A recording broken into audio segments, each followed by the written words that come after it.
अस्सलाम वालेकुम नाज़रीन, मेरा नाम ग़ुलाम मुर्तज़ा है और मुझे बहुत खुशी है कि मैं आज एक ऐसा चैनल जो कि सिर्फ़ सहाफ़ियों का चैनल है, जिनकी मिल्कियत, जिसकी ऑनरशिप सहाफ़ियों की है, उसका पहला शो करने जा रहा हूँ। और जिस तरह से तारिक अज़ीज़ साहब, अल्लाह उनको ग़रीक़े रहमत करे, अदा करे, और उन्होंने पहला PTV में पहला ख़बरनामा पढ़ा था, पहले एंकर थे, मुझे बड़ी खुशी महसूस हो रही है कि कई चैनल्स के बाद मैं एमरा TV का पहला एंकर और इसको मैं डेब्यू कर रहा हूँ और पहला शो है उसको होस्ट कर रहा हूँ। तो पहले शो को होस्ट करने के बाद जो मेरे मेज़बान हैं, मैं उनको अपना उस्ताद भी कहता हूँ, और बहुत सारे एंकर्स के वो उस्ताद हैं। हमें लफ्ज़ बोलना, अदा करना, उनका सही तलफ़्फ़ुज़ बताना, उसकी दुरुस्त अदायगी, डायलेक्ट बताना, डायरेक्शन समझाना, ख़बर को ख़बर की नौइयत, उसकी हैयत, उसकी जहत समझाना, वो हमने इनसे सीखा है। हमारे सीनियर सहाफ़ी, हमारे बड़े भाई, हमारे उस्ताद, सीनियर एंकर पर्सन, मैं इनको पाकिस्तान का the highest ranking media manager कहता हूँ। ये जो मीडिया मैनेजमेंट की एक टर्म आई हुई है, मैं इनको मीडिया मैनेजर कहता हूँ। इन्होंने जो हाइपोडर्मिक नीडल थ्योरी थी उसको पाकिस्तान के अंदर इंडल्ज किया। मेरा 2007 से इनका साथ है, 2008 से मेरा इनका साथ है। मैं बहुत बहुत खुशामदीद कहता हूँ। मेरे साथ मौजूद हैं माया नाज एंकर आफ्ताब इकबाल साहब। बहुत शुक्रिया जनाब, बड़ी मेहरबानी sir, such a lavish compliment. Thank you very much sir. और ये पहला प्रोग्राम है एमरा TV का जिसको आपने इज़्ज़त बख्शी है सर, और ये मेरे लिए इज़्ज़त का और ऑनर का बायस है कि मैं आज इस चैनल का डेब्यू अपने इंटरव्यू से कर रहा हूँ। बहुत शुक्रिया सर। और ये हमारे लिए, कहते हैं ना कि सर का ताज जब सर पर पहना जाए तभी बादशाह महसूस होता है। आज हम अपने आप को बादशाह महसूस कर रहे हैं अल्हम्दुलिल्लाह। सर, सारे लोग आपकी प्रोफाइल, आपकी हिस्ट्री, कहाँ से जर्नलिज्म शुरू किया, सारा सब जानते हैं, इसमें कोई दो राय नहीं है। और मतलब उन चंद एंकर्स में है जिसको बच्चा बच्चा जानता है कि आफ्ताब इकबाल। सर, ये जो शरारतन ख़बर को इंडल्ज करने का एक आइडिया था, हंसते खेलते ही खबर दे देना और हंसते खेलते ही चीज़ों को दिमाग में पेवस कर देना, ये आइडिया कैसे जनरेट हुआ आपका?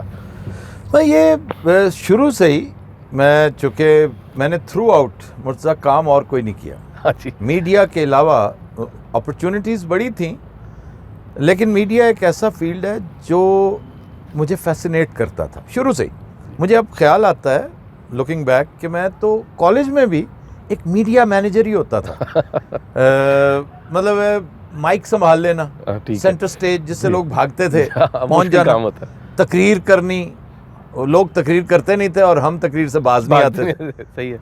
और खाके बनाना, लोगों के खाके पढ़ना, अच्छा, और अपने सीनियर्स की मट्टी पलीत करना, लेकिन इन अ गुड वे, प्यार से, मोहब्बत से। और गवर्नमेंट कॉलेज तो बहुत बाद में आता है, मैंने स्कूल से ही ये सिलसिला शुरू कर दिया था।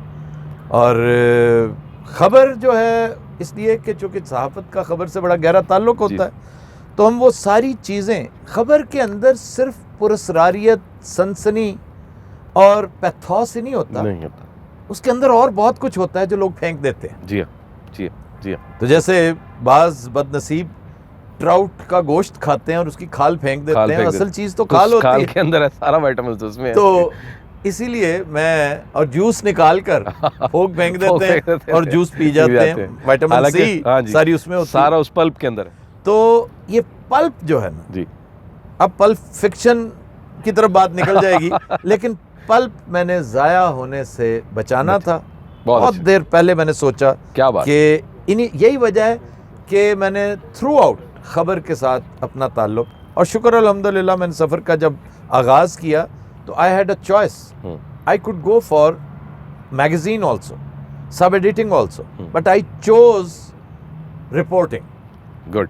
क्योंकि उस दौर में असातिज़ा मुझे बहुत शानदार मिले जो रिपोर्टिंग में, जावेद नज़ीर जैसे। अच्छा, वाह। मुझे M.A. नियाज़ी जैसे, M.A. नियाज़ी अब मेरा दोस्त था। अच्छा, ये बड़ी दिलचस्प बात होती है कि आपका एक जिगरी यार हो और आपका उस्ताद बन जाए, और कॉलेज में आपने उसकी बाकायदा मिट्टी पलीत करनी हो। मतलब हमारा कैंटीन पर जो ग्रुप होता था, उसको 5-6 आइटम्स चाहिए होते थे करने के लिए, तो उनमें एक M.A. नियाज़ी होता था। अच्छा, अब M.A. नियाज़ी मेरा उस्ताद बन गया। वाह वाह। रिपोर्टिंग मैंने पढ़ी भी थी, उसकी थ्योरी भी जानता था, और अमेरिका से भी बड़ा पढ़ लिख के बड़ी मार के आया था। लेकिन M.A. नियाज़ी ने वो सारे बदले मुझसे लिए जो गवर्नमेंट कॉलेज में उसके साथ होती थी। अच्छा सर, मुझे एक सवाल का जवाब दें। कॉलम मैं आपका बड़ा फ़ैन था, मतलब स्टूडेंट लाइफ में हम आपका कॉलम पढ़ा करते थे, बड़ा मज़ा आता था कि यार ये ह्यूमर में और जुमले की ऐसी शुस्तगी और बात में एक ऐसी बात कर जाते थे कि हम कहते थे यार अच्छा ये भी जुमला होता है, अच्छा ये भी लफ्ज़ होता है, अच्छा इसको ऐसे भी अदा कर सकते हैं हम।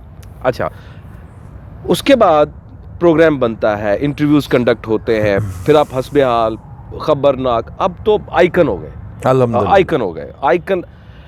लेकिन सर उसके दरमियान में एक टीवी चैनल आ जाता है जिसको आप खुद बनाते हैं। वो सफ़र जिसने मतलब हाथ से पहले पौधा लगाया, वो बढ़ा, फिर उसकी टहनियाँ तोड़ी, आज आग सेंकी, फल भी खाया, उसको और बढ़ा रहा, वो अचानक आके उनके ऊपर एक इल्ज़ामात लग जाते हैं कि उसने सहाफ़ियों का रोज़गार खा लिया, उसने सहाफ़ियों को बेरोज़गार कर दिया।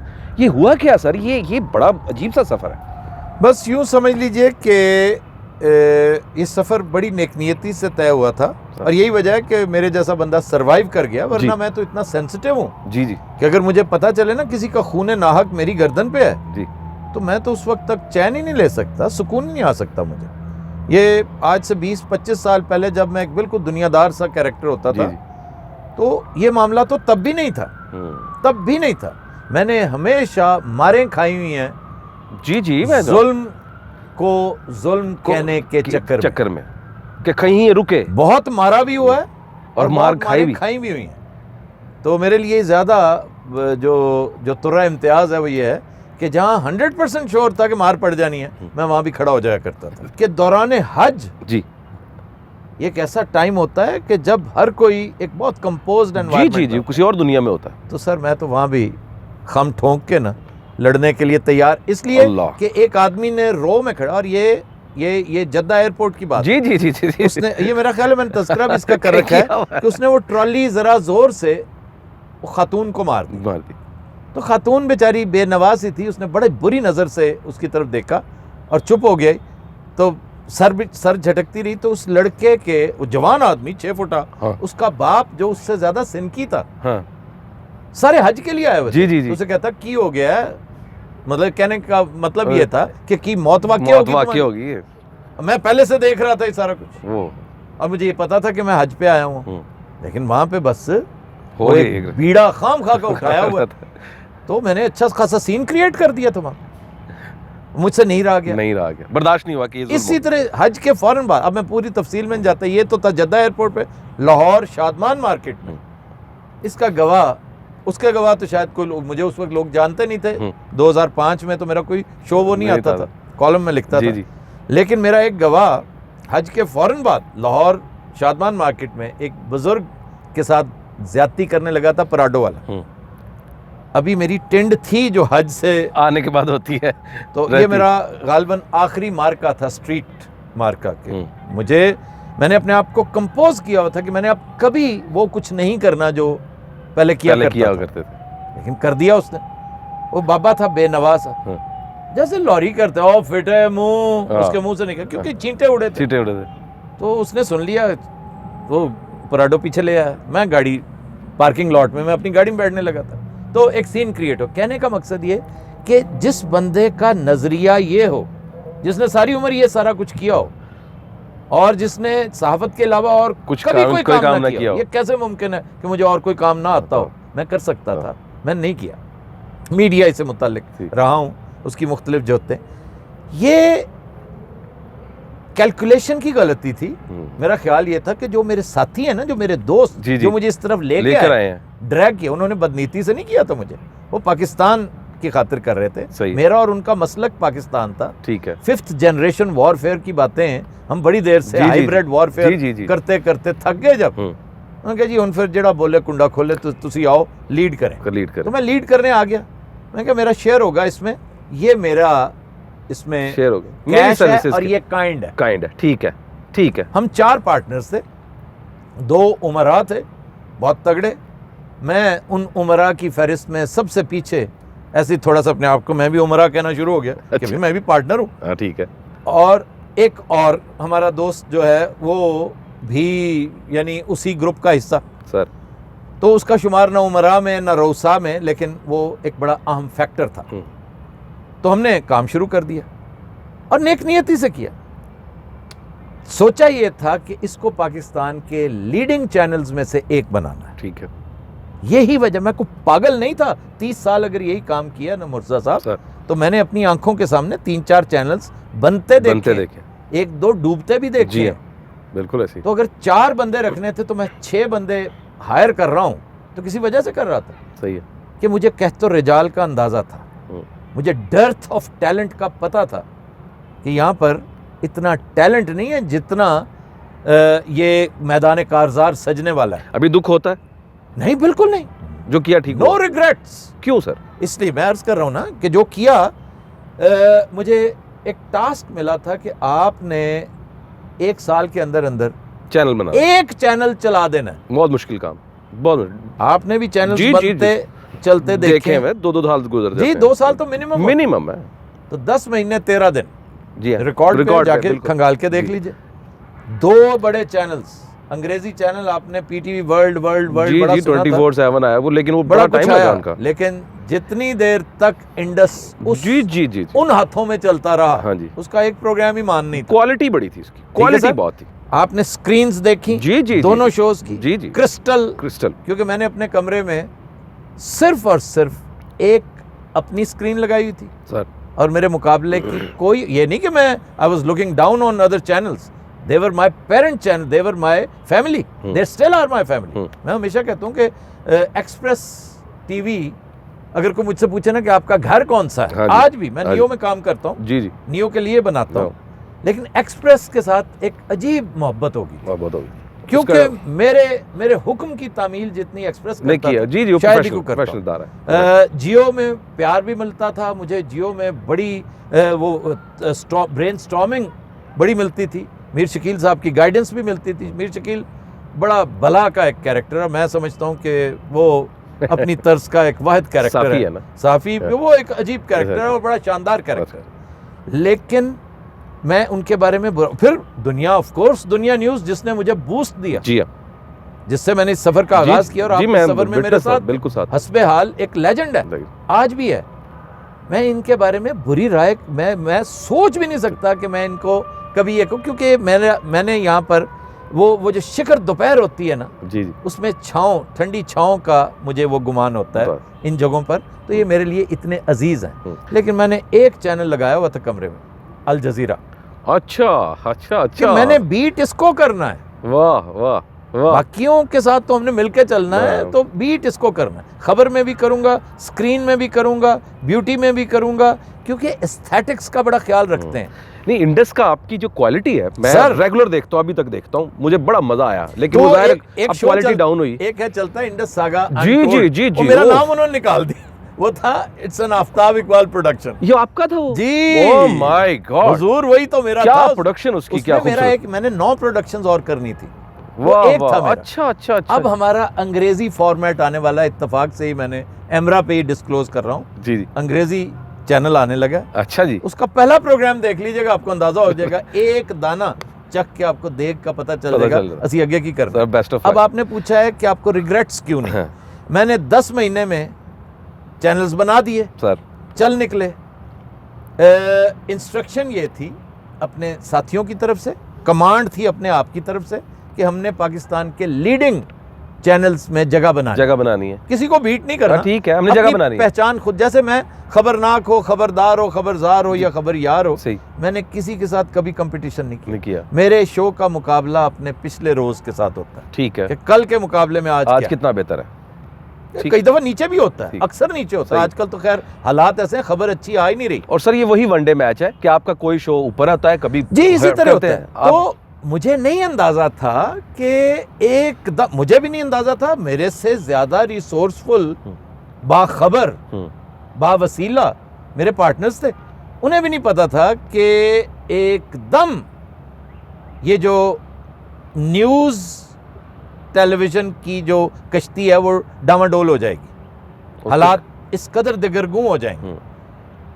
ये भी हो सकता था, ये भी कोई ऐसी मुश्किल बात नहीं थी। मैं जहन में चंद छोटे चैनल्स को रखता, जैसे आज एमरा ने बड़ी एक नफीस सी, एक क्यूट सी अपनी एक शक्ल बना के कि जी हमने किसी को मारना दाड़ना ना, इतने हमने एक नफीस वर्केबल डूएबल वेंचर समझ के करना है। साल 2 साल का अपना अपने पास रख के मामला, फिर आगे चलाएंगे इसको, कंटेंट से बीट करना है। अगर मैंने भी ये सोचा होता ना तो मैं ये कर गुजरता, लेकिन वो एक वक्त था, वो टाइम ऐसा था कि एक अजीब माहौल होता है जिसमें हम सब पर एक छछोरापन सवार था। वो छछोरपना जो है ना, हाँ। वो माहौल की पैदावार होता है, क्योंकि उस वक्त तक इमरान खान साहब तशरीफ नहीं लाए थे। अब आप खुद सोचें कि नवाज शरीफ की हुकूमत थी और मीडिया के मामलात, मीडिया के उसकी सूरत हाल बहुत अच्छी थी, पेमेंट्स मीडिया की नहीं फंसती थी। वो तो जब वो चला गया तो फिर बैकलॉग इकट्ठा हो गया, तो हर चीज़ उस बॉटल नेक में आगे फंस गई, तो हालात बहुत बेहतर थे। बिल्कुल, इसलिए मैंने अच्छा फैसला गलत टाइम पे किया। अभी मजीद करना चाहते हैं कोई ऐसा फैसला? मैं बड़ा चैनल नहीं चलाऊंगा, क्योंकि मुझे ऑफर्स हैं 2-3 जगहों पे, क्योंकि अब तो ये इतना सस्ता हो गया काम, और मेरे लिए तो अब मुझे यूं लगता है कि बाएं हाथ का काम है। मैंने तो मुश्किल हालात में 3 चैनल्स चलाए हैं, तो मैं तो ये बहुत अच्छा कर सकता हूँ। लेकिन ये जो शिकार करते हैं सर आप, ये वो जो हज का एक आपने वाकया सुनाया और वो जो हुआ, ये उस एग्रेशन का कोई एलिमेंट है?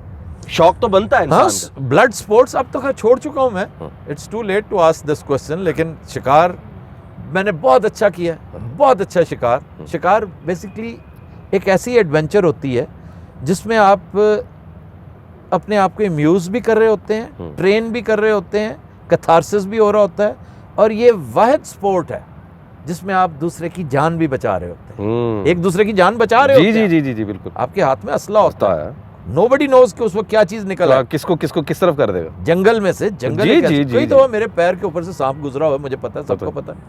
हमें कई दफा सांप ने, मतलब है कि हम सुअर का मुकाबला, अब आपके यहाँ जी बड़ा जो ये झाड़ियां हैं इनके अंदर आप चले जाएं सरकंडों में, जी ये किसी तरह भी शेर से कम नहीं। फर्क ये कि शेर आपके ऊपर चार्ज करता है, ये डर के मारे भागता है, और उस डर में ये तहस नहस कर देता है।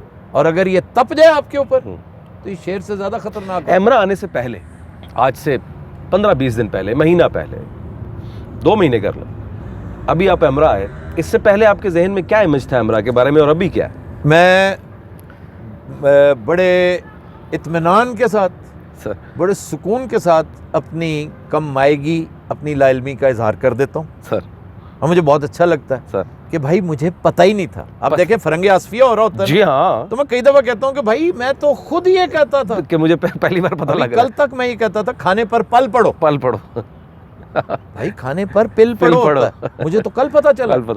तो कहने में कोई हर्ज नहीं। ये जो गवर्नमेंट कॉलेज का मोटो है ना, जी जी जी, ये मैंने पल्ले बांध लिया हुआ है, और बहुत कम रावियंस हैं जिन्होंने गवर्नमेंट कॉलेज मेरे जितना टाइम गुजारा। अच्छा, बगैर फेल हुए। अच्छा, बगैर फेल हुए 7 साल किसी ने नहीं गुजारा। वाह, 7 साल वही गुजारता है जो कम से कम एक दफा फेल जरूर। वाह वाह। हमें 1 साल एक्स्ट्रा भुट्टो की फांसी ने दे दिया था। तो उसका एक मोटो है, courage to know. Courage to know, yes, उसका स्लोगन ही करेज। तो मेरे ये जो हुसूल इल्म है, मैंने वैसे सैन होजे कैलिफोर्निया की यूनिवर्सिटी हो, गवर्नमेंट कॉलेज हो, या कॉन्वेंट हो, या पब्लिक स्कूल हो, मैंने ज़्यादातर सीखा थड़ों से है।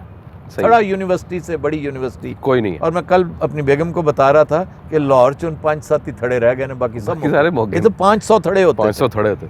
तो आपने ये जो एमरा के बारे में पूछा है, बखुदा मुझे पता ही नहीं था कि एमरा क्या है, मैंने कभी सुना ही नहीं था। मैंने कहा ये पैमरा की शक्ल में को वाना बी टाइप होगा, अपने आप को पैमरा बनाने के बनने के शौक में कोई एक इदारा होगा। ठीक है। वो तो चंद दिन पहले जब मैंने सुना ना कि यार एमरा मेरे पीछे पड़ा हुआ है। अच्छा। एमरा समझ रहा है कि मैंने बहुत सारे साफियों को निकाला था। हाँ जी। वो निकाला इसलिए था कि हमने डाउन साइजिंग करनी थी। ठीक है। मैंने बताया ना कि हमने तो पाकिस्तान का 5वां, चौथा, तीसरा, दूसरा बड़ा चैनल बनने का सफर का आगाज किया, जबकि बाद में पता चला जी तुसी टॉप 20 जी आ जाओ, बड़ी गनीमत है। तो मैंने कहा फिर ये जो मैं एक ट्रक लोड साथ लेके जा रहा हूँ तो मैं क्या करूँ, मैं किस मुंह से उन्हें कहूँ कि यार मैंने तुम्हें काम छुड़वाया। तो जी बस देख लें, फिर पिछली 3 तनख्वाहें रुकी हुई हैं, 6 और हो जाएंगी, फिर फलां होगा, ये होगा। तो तौन बकरहन मैंने उनसे माजरत की। अब वो जो मेरे दौर में निकाले गए थे ना, उसके चूँकि 1 महीना बाद ही तकरीबन मलिक रियाज ने टेक ओवर कर लिया, बैरिया वाले ने। तो मलिक साहब ने कमाल दानिशमंदी का मुजाहरा करते हुए बकिया जो थे लीवर्स, उन सबको क्लियर कर दिया। ये जो 30-32 थे, ये मुझे अब पता चला जो मेरे तो इसलिए कि this was immaterial, it did not matter. जब आप किसी को अपनी कंपनी देते हैं ना, तो you give away the liabilities, you give away the assets, assets and liabilities बिल्कुल खत्म हो गया। और इसकी जिम्मेदारी security and exchange commission of Pakistan की होती है, वो आपको रेगुलेट करता है। वो है नहीं इतना बड़ा इदारा, बिल्कुल सही, जिससे सबकी जान जाती है। बिल्कुल सही। तो वो सारा फॉर्म 29 ये वो सारा को हैंडिंग ओवर टेकिंग ओवर होगी। ऑन वन फाइन मॉर्निंग मुझे कोई ये बताता है कि जनाब वो जो आपके दौर के 30-32 निकाले गए थे ना, उनकी लायबिलिटी मलिक साहब ने मानने से इनकार कर दिया। अच्छा। उन बेचारों के 60-70 लाख रुपया फंसा हुआ है, कुछ किसी का 1 महीने का, किसी का 3 महीने का, किसी का 2 का। तो एमरा ये जो आपको कचोके लगा रहा है कि हमने 15 दिन का आपको मार्जिन देना है, आपको ये करना है वो करना है, तो ये उनके सपोर्ट में ये बात कर रहा है। ठीक है। एंड आई थॉट कि I should speak with them कि भाई पहली बात तो हो सकता है तुम्हें इसका पता ही ना हो कि ये हैंडिंग ओवर टेकिंग ओवर क्या होती है। मेरा ख्याल ये था, मेरा गुमान ये था कि यार साफी भाई हैं, बरखुरदार नहीं भी पता होता, मैं समझा दूंगा, लेकिन उन्हें बड़ा पता था, सारा ही पता था। ये जो आसिफ भट्ट है ना, ही न्यू एवरीथिंग, बल्कि he knew more than I did. Yes, मेरे इल्म में इजाफा मौसूफ ने ये किया जो एमरा की रूह रवां है जी, कि भाईजान ये है मामला। मलिक साहब से हमने सारा मामला जब क्लियर किया तो हमें ये बताया गया कि ये जो आफ्ताब साहब ने खुद ले ऑफ किए थे, ये हमारी जिम्मेदारी नहीं है। एंड मलिक साहब वाज एब्सोल्युटली रॉन्ग। मैं ये नहीं कहता मलिक साहब द्रोह गोई कर रहे थे, मलिक साहब जानबूझ के झूठ बोल रहे थे या उनके अकाउंट्स वाले उनको मिसगाइड कर रहे थे। मलिक साहब वैसे ज़्यादातर मैं समझता हूँ मासूम आदमी है, वो जब भी हुआ है बदनसीब मिसगाइड ही हुआ। वो एक मिसगाइडेड मिसाइल है। Is a fine person. मुझे आते ये कहते थे, मेरे घर तशरीफ लाए, कहते बदनवानी नजर नहीं आएगी तेनू, बदनज़मी आंदी रहेगी। उनमें की कहा कि वो एक ही गल होती लेकिन बहरहाल अल्लाह ताला उन्हें सेहत दे, उन्हें सलामत रखे। एक सर सवाल आपके लिए सारे लोग करते हैं कि आफ्ताब इकबाल साहब ने नो डाउट सर्कमस्टांसेस ऐसे बन गए कि उनको मजबूरन डाउन साइजिंग करनी पड़ी, हालात ऐसे बन गए कि चैनल बंद करना पड़ा। मैंने नहीं किया, समझ गया, यानी कि आप जिन्होंने हैंडओवर करना था कभी बंद ना करते। लेकिन आफ्ताब साहब से हमारे उस्ताद होने के नाते, सीनियर होने के नाते ये दोस्त गिला करते हैं कि कम अज कम हमारा को बंदोबस्त जरूर करना चाहिए था। बखुदा जब मैंने कर दिया ना, मुझे यही बताया गया था कि जनाब you are in safe hand, this channel this group is in not safe, the safest hands. इससे बैरियर से ज्यादा सेफ क्या हो सकता है? सर सवाल उठता है कि जब आप लोग 20 या 50 लोगों की डाउन साइजिंग कर रहे हैं, आप खुद एक सहाफ़ी हैं, वो 40 बंदों को जब आप घर भेजेंगे और सैचुरेशन मार्केट में चल रही है, अगले 2 महीने 3 महीने तक उनको नौकरी नहीं मिलनी, आप हमारे उस्ताद थे। ये सवाल उठता है कि जी आफ्ताब साहब हमारे उस्ताद थे, आसिफ भट्ट साहब आप हमारे उस्ताद हैं, ये फलां उस्ताद है हमारे, तो आप उसको ऑन कर रहे थे, हेड कर रहे थे, आपको पता था कि 3 महीने तक फारिग बैठेंगे, उस वक्त तक के लिए कोई बंदोबस्त तो कर देते उनका। ये गिला है, ये जो है इस हवाले से कि मुझे उनसे कोई गिला मेरा नहीं ख्याल था कि क्योंकि ये बड़े अच्छे लोग थे, जी, अक्सरियत बड़ी हैंड पिक्ड जी, उम्दा लोग थे। मतलब है कि मेरे न्यूज़ वालों ने, ये जाहिद गोगी वगैरह ने बड़े अच्छे लोग पिक किए हुए थे। तीनों कैमरामैन आपके ही जिस वक्त रिकॉर्डिंग कर रहे हैं, तो मुझे ब्रिलियंट ये बात आप ठीक कर रहे हैं, मेरे वहमो गुमान में भी नहीं था कि ये बेरोजगार रहेंगे इतनी देर। मैं जो कहूँ नहीं मैं ये किया वो किया, मेरे इल्म में ही नहीं था। ये मुझसे बात करते कि भाईजान हमारे बारे में, वो तो मुझे बाद में पता चला उन्हें सैलरी नहीं मिली, जॉब क्या मिलती, अभी जो उनका हक था, जो उनका हक था वही नहीं मिला। तो फिर बाकी का मामला तो इससे साबित क्या हुआ कि इस कदर हौज फौज सिचुएशन थी, इस कदर भगदड़ का आलम था कि मैंने महसूस किया कि मैं तो आपके साथ चल ही नहीं सकता भाई। आपने कमिटमेंट की थी कि लीवर्स को पैसे देंगे, ठीक है, आपने अभी तक नहीं दिए। आपने कमिटमेंट की थी कि जो आप हमारी लायबिलिटीज हैं वो उतारेंगे, आपने अभी तक नहीं उतारे। सही है, आपने ये कमिटमेंट की थी, ठीक है। बल्कि उससे पहले ही आखिर क्या वजह, सवाल आपका ही बनता था कि आपने मलिक साहब को छोड़ा क्यों? मेरा अगला सवाल आज तक मुझसे ये किसी ने पूछा नहीं कि मलिक साहब को छोड़ा क्यों? मलिक साहब जैसा एक रिसोर्सफुल आदमी जो किसी ने आपको रात चलते मिलवाया, क्या साडे प्यारे दोस्त है ने, हाँ जी, you know what I mean, oh yes sir, ते इन्हां दे नाल ये बेहतरीन है ने, तो तुस टुरो, ठीक।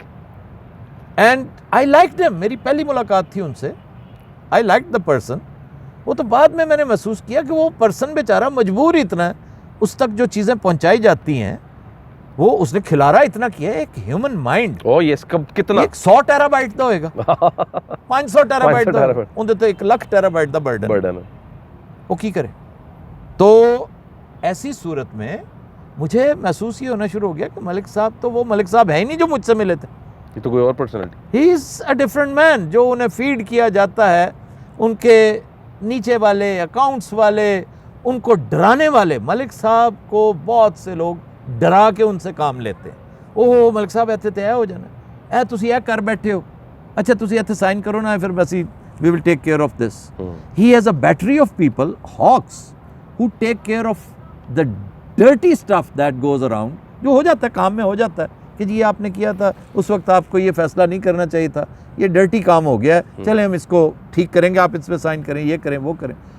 मैंने जब ये चीज़ें बड़े गौर से होती महसूस की और फिर उन दोस्तों की बेसबाती को महसूस किया जो मिलाने वाले थे, क्योंकि मैं उनसे पूछता था कि भाईजान इन्हें बताएं मलिक साहब को कि ये चैनल्स बड़ी मुश्किल से इरेक्ट किए गए हैं, थोड़ा सा मुश्किल मरहला है, चले 600 बंदा काम कर रहा है ना, आपके पास 500 है, 250 पे ले आए, सही खत्म मत करें 250 पे लेके आके फिर 1000 ले आइएगा बाद में, जब बूस्ट करेंगे आप, जब बूस्ट करेंगे। हर चीज़ के ना, एक आपने होटल बनाना ना, तो ढाबे से शुरू करके पीसी तक जा सकते हैं आप, 5 स्टार तक जा सकते हैं ढाबे से शुरू करके। ढाबा चलाना है तो इतने पैसे लगेंगे, मंथली इतना आएगा, मिडिल क्लास करना है तो इतना, 3 स्टार इतना, 4 स्टार इतना, 5 स्टार इतना। सही। तो भाई हमने अगर पहला गेयर 5वां गलती से लगा दिया था तो तुसी दूसरे तीसरे तो ले आओ। मुझे आपकी टोटल सर बातों से समझ ये आ रही है कि थोड़ी सी रिग्रेट है कि यार मैं शायद जो समझ रहा था वो मुझे नहीं मिला। बंदा हमाकतें करता है लाइफ में, उसकी कीमत अदा कर। ये ट्यूशन फी है जो आपने लर्न करने के लिए की। बिल्कुल ठीक। आइंदा को कहेगा आओ आफ्ताब साहब बेहतरीन काम, आओ एक वापडा हाउस बनाइए अपना, तो मैं नहीं बनाऊंगा क्योंकि उसकी तनाबे मेरे हाथ में जब नहीं है तो मैं नहीं कर सकता, तो मैं उस सवारी पे नहीं बैठूंगा, जैसे शेरशाह सूरी ने कहा। सही है। तो रिग्रेट सिर्फ ये है कि इतनी मेहनत के साथ आम छोटे मोटे काम होते ना तो मैं शायद इतना दुखी ना होता। इतनी मेहनत के साथ कायम किए हुए 3 इदारे, डुगडुगी समेत, जी, इंडस समेत, आप न्यूज़ समेत, वो खसो खाशाक की तरह बह गए। इसका रिग्रेट है मुझे कि इसको हमने बड़ी मेहनत से सेंचा हुआ था, बड़ी मेहनत और मेहनत करके यहाँ तक, हत्ता के लोग तो ये तक कहते हैं कि जी वहाँ पे करप्शन हुई और खा लिया गया। एमरा टीवी पे सर आपका पहला इंटरव्यू भी है, हम आपको ऑन करते हैं। मैंने आपको ये वर्ड बोला कि आप हमारे सर का ताज है, हम किंग इसलिए हैं क्योंकि आप हमारे सर पर हैं, जब तक आप नहीं हैं तो तब तक कुछ नहीं। अल्लाह आपको सलामत रखे। हम आपको कम से कम, मैं अपने बारे में यकीन से कह सकता हूँ, मैं और मेरे जो 2-3 सर फिरे, हमारा एक ग्रुप है सीनियर्स का, जो आपके सीनियर्स का जो उनकी पहचान है, को पूछे ना कि, और हम सब एक ही हैं क्योंकि हम में कदर मुश्तरक है कि हम सब सर फिरे। सर फिरा किसको कहते हैं? जो नॉन कन्फॉर्मिस्ट होता है। बिल्कुल, और ट्रू होता है, बात पे डटना। नॉन कन्फॉर्मिस्ट, कि आप मुझे एक खरब डॉलर्स दे दें, मैं अपने गधे को अब्बाजान नहीं कहूँगा, तुम्हारी ऐसी की ठीक है, और मुझे उसके लिए कुछ भी करना पड़े, मुझे उसके लिए कोई कीमत अदा करनी पड़े। सच पूछें तो मैं अपना आप भी बचा सकता था, अपना दामन भी बचा सकता था, और ये जो 6-7 करोड़ रुपया जो जाया हुआ, जो जाहिर है जब तक आपके हाथ में नहीं आता, तब तक नहीं, पैसे तो वो जो जेब में, अगर हलाल का है तो मुझे मिलना ही मिलना है, और अगर नहीं है तो अल्हम्दुलिल्लाह मेरी उससे जान छूट गई। सही। तो मैंने ये सब कुछ गंवा लिया। मलिक रियाज जैसे प्यारे क्यूट दोस्त, मलिक रियाज तो बड़ा प्यारा, मतलब है कि उसके पास बैठ के आप गप्पे ही लगाते रहे ना, तारीफ करते हैं लोग, लेकिन ये बात सही है कि उनके पीछे जो लोग बैठे हैं उसे क्या मेरी बदतारीफी करें। किस दिन इंटरव्यू कीजिएगा कि आफ्ताब इकबाल से आपकी जितनी मुलाकातें हुई कैसा पाया? मैं करता, बड़ी यारी। तो मलिक रियाज के जो गो बिटवीन होते थे ना, वो करवाते ना, मुझे वो पसंद पहले दिन आए ना, वो रोजे महशर मुझे पसंद आएंगे, बल्कि रोजे महशर मैं कनखियों से उनकी तरफ देखूंगा। एमरा के लिए आपको हम क्या समझें? I am your consultant, your guide till the last day of my life. जिस वक्त तक ये भी एक मशरूत मेरी जी हर जी चीज जी जी मेरी गैर मशरूत मोहब्बत नहीं होती, सवाल ही पैदा नहीं होता। ठीक एडा है। मैं वो रांझा हाँ, या नहीं। वो ससी पुन्नू वाला कैरेक्टर नहीं है। ठीक। जब तक मुझे यकीन रहा कि आप लोग वही हो जो नजर आते हो, ठीक। आपके अंदर दिल पुरसोज है, आप दुखी पाकिस्तान है आपकी आपकी सही जोलांगा, योर एरिया ऑफ एक्टिविटी जहां आपने काम करना है, तो मैं आपके साथ हूं टू द एंड। नहीं महसूस हुआ, थोड़ा सा शेकी हुए, मैं स्केप्टिसिज्म का शिकार हुआ, तो मुर्तज़ा साहब मैं इस तरह भागूंगा, आप मुड़कर देखेंगे ओए किधर गया आफ्ताब साहब, लेकिन मैं कह के जाऊंगा कि मैं जा रहा हूं। ऑन रिकॉर्ड होगा। On record. तो ये ज़हन में रखिएगा। सर एक आखिरी सवाल वो ये कि हम अब चूंकि आप सीनियर हैं, बहुत सारे चैनल्स में बड़े अच्छे ओहदों पर रहे हैं, समझते हैं मालिकान की सोच को, समझते हैं, ज़ाहिर वही चला रहे हैं चैनल्स को, एडिटोरियल पॉलिसीज़ को भी समझते हैं, बाकी जो हमारे लेफ़्ट राइट से चीज़ें आती, मैं खुद एंकर हूँ, मुझे पता है इसका। अब मीडिया का मुस्तकबिल क्या है, सैटेलाइट चैनल्स का मुस्तकबिल क्या है? Satellites days are more or less counted. हाँ, another 3 to 4 years, 5 years, I give 4 years at the most. देखिए एक इतना बड़ा जो ट्रेंड है, जो गेम चेंजर है, वो डिजिटल है। डिजिटल ने आके सब कुछ टॉपसी टर्वी कर दिया। और ये जो स्मार्टफोन है इसमें एवोल्यूशन ले आए, ठीक है ना जी, इसलिए वो एक अहम चीज़ है ज़रूर, लेकिन वो टाइम बार्ड है। डिजिटल फ्यूचर है, सोशल मीडिया फ्यूचर है, इसलिए जो चीज़ बिकेगी ना, जैसे मुझे कहा गया ना, मैं ये बात बीच में रह गई थी कि आफ्ताब साहब इतना बड़ा एक अपॉर्चुनिटी छोड़ के आप जा रहे हैं, छोटे से चैनल पे जाएंगे, पता नहीं वहाँ आपकी बनती भी है किसी के साथ, फिर आखिर मैंने कहा मेरे पास है नुस्खा बहुत अच्छा हरीसा बनाने का, मैं रेडी पे भी बेच लूँगा, मैं 5 स्टार पे बेच लूँगा। मैंने रेलवे स्टेशन दे आगे बेचना पड़ा, क्यों? वो हरीसा है खबरयार, वो कॉन्सेप्ट ऑफ द शो। ठीक। एक नहीं है, अब तो खैर अल्हम्दुलिल्लाह मैं 9-10 शोज चला रहा हूँ और वो सारे के सारे चल रहे हैं, काम कर रहे हैं। YouTube is very happy, my viewer is very happy, my subscribers they get the best value for their time। लेकिन आपके साथी जो थे उनमें से बहुत सारे नाराज हुए, बात ठीक है? कौन? ये अलबेला वगैरह और बाकी। अलबेला से पूछें यार, वो नाराज है मेरे साथ, ये मेरे लिए खबर होगी। पता नहीं कह रहे हैं सारे, कुछ लड़के कह रहे थे कोई आपके साथ कुछ साथी इनकार, मैंने कहा पता नहीं, बिल्कुल नहीं, बिल्कुल हाँ, मैं नाराज हुआ था। आप नाराज? अलबेला के साथ, अलबेला लेट आया और वो एक लंबी कहानी मैं क्लियर कर चुका हूँ, एक किसी चीज पे pure discipline point of view से ये कहा था कि अलबेला साहब आप अपने साथियों से माजरत करें। अलबेला को 2-3 थी रंजिशें छोटी छोटी, कोई 1-2 और दोस्त निकल गए थे, अलबेला उनके साथ बहुत शीरो शकर था, उसकी ख्वाहिश थी कि मैं उसके कहने पे उन लोगों को वापस ले आता, हालांकि मैंने किसी को नहीं निकाला था, खुद छोड़ के गए थे, तो अब चले गए थे तो चले गए फिर। तो अब अलबेला के कहने पर मैं इतना कुछ तो नहीं, वो नाराजगी तो नहीं है ना कोई? यार कैसे हो सकता है नाराजगी मुझे अलबेले के साथ नहीं हो सकती, ये तो मुमकिन ही नहीं है। क्यों? वो कायनात का सबसे बेजरर एक्टर है, इंतहाई बेजर, उसको तो समझ ही नहीं आती बेचारे को, और बाकायदा कमअकल भी है वो क्रिएटिव बहुत है, अल्लाह ने उसको बड़ी समझबूझ दे रखी है, उसकी पेडिग्री बहुत तगड़ी है, उसकी जीन्स बहुत, लेकिन वो है बेचारा बहुत सैटेलाइट मीडिया का फ्यूचर, उसके ऊपर बात थोड़ी ये मैं बता दूं कि बहुत सियाना इसलिए नहीं कि वो 20 रुपए कमाता है ना तो घर पहुंचने से पहले 15 रुपए कहा जाता है, नहीं जी खिला देता है, खाता नहीं है, खिला देता है। ये अच्छा है, उसका अच्छा है। आफ्ताब साहब एक सवाल बड़ा जरूरी है जनाब, आपके बारे में ये राय पाई जाती है कि आप खुद को अक्ल कुल समझते हैं, ये बात क्यों जुबान ज़दे आम है? ये वाकई बात सही है? ये किसी हद तक दुरुस्त भी लगती है कि जब आपका वाह पड़े ना उन लोगों के साथ जो रजिस्टर्ड गबी हैं, अच्छा जो सर्टिफाइड, ये अच्छा वर्ड है, ये अच्छा वर्ड। तो फिर अक्ल कुल, वो अक्ल कुल से मुराद कुल आलम नहीं है, अगर वो 20 बंदों का ग्रुप है and you are surrounded by 20 idiots, तो आप कह सकते हैं कि यार इत्थे तो मैं मेरा ख्याल अक्ल कुल नहीं, बिल्कुल सही। तो ये बात पहले क्यों नहीं होती थी मेरे बारे में? पहले भी मैं कॉलम निगार था बड़ा तमतराक से, जाके पीटीए की रिकॉर्ड खोल कर देख लें कि मैं बतौर, आप खुद मेरे कंज्यूमर थे। जी जी। लेकिन उस वक्त अब्बास अतर जिंदा थे, हसन निसार सर पे था, उस वक्त नजीर नाजी कॉलम होता था, जफर इकबाल का कॉलम और अताउल्लाह कासमी साहब का। मैंने कभी जुर्रत नहीं की अपने आप को अकल कुल तो क्या अकलमंद कहने की भी। मैं तो इनका बालका था, मैं इनका भतीजा भी था और कुलीग भी था। सही है। और ये मेरे असातिज़ा भी थे। बिल्कुल सही। लेकिन भाई जब आहिस्ता आहिस्ता कहतो रिजाल, वो जो सहरा बढ़ना शुरू होता है ना, एरिड जोन जब बढ़ता है, जब पानी खत्म कर रहे हो आप जी। जब मैं हमेशा कह रहा हूँ, हस्बे हाल से मैंने कहना शुरू किया है कि चोलिस्तान साहिवाल तक आ जाएगा, फिर ना कहना साहिवाल तक आ जाएगा चोलिस्तान।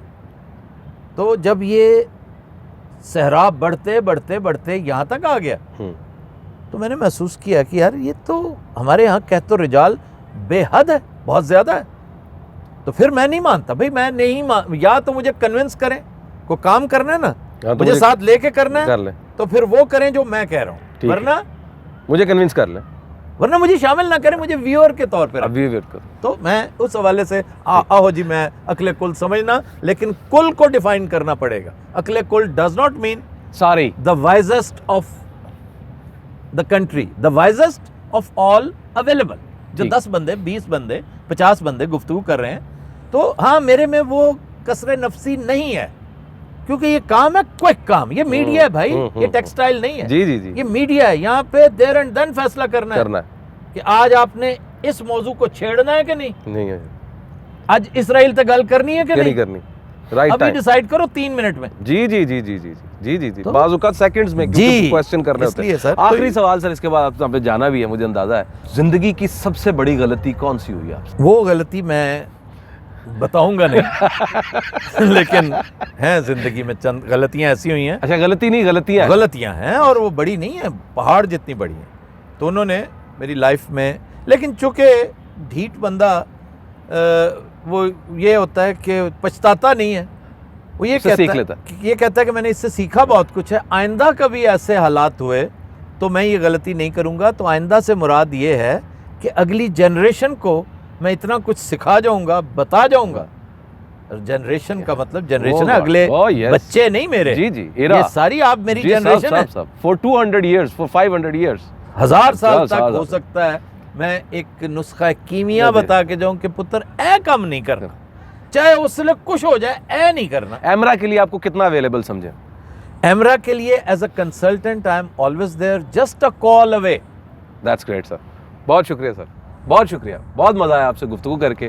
नाज़रीन, ये एमरा टीवी का पहला प्रोग्राम, और आफ्ताब इकबाल साहब पहले मेहमान, पहले उस्ताद हमारे, और मैं आपका पहला मेज़बान गुलाम मुर्तज़ा। इजाज़त दीजिए, अल्लाह ने के बाद।